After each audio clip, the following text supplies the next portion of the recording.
గుమ్మం కన్నా పెద్ద గంగాళం గుమ్మం దాటి లోపలికి ఎలా వెళ్ళింది? ఇది శ్రీముఖలింగం గుడిద్వారం ముందు జరిగిన ఒక అద్భుతం.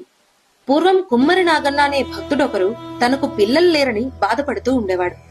ఒకరోజు తనకు పిల్లలు పుడితే గంగాళం నిండా పాలు తీసుకొచ్చి అభిషేకం చేస్తాను అని మొక్కుకున్నాడు. అయితే కొంతకాలానికి అతని కోరిక తీరింది. ఒక కుమారుడు జన్మించాడు. అప్పుడు నాగన్న గంగాళంతో తనకు సంతానం కలిగిన ఆనందంలో స్వామికి పాలు సమర్పించడానికి గుడికి వచ్చాడు. కాని ఆ పాత్ర గుడి ముఖద్వారం కంటే పెద్దది కావడంతో చుట్టూ ఉన్న భక్తులతో కలిసి ఎంత ప్రయత్నించినా దాన్ని లోపలికి తీసుకెళ్లలేకపోయారు. నా భక్తిలో లోపముందా స్వామి అని బాధతో నాగన్న ఆ గంగాళాన్ని బయటే వదిలేసి నిరాశగా వెనుదిరిగాడు. అయితే తెల్లారేసరికి ఒక మహా అద్భుతం జరిగింది. ఒక మనిషి ఎత్తలేని బరువు, గుమ్మం పట్టలేనంత పెద్ద గంగాళమది. తలుపులు తీయలేదు, గోడలు పగలగొట్టలేదు. అయినా అంత పెద్ద గంగాళం గర్భగుడిలో శివలింగం వెనుక ప్రత్యక్షమైంది. ఎవరు తీసుకెళ్లారో, ఎలా వెళ్ళిందో ఇప్పటికీ మిస్టరీగానే ఉంది.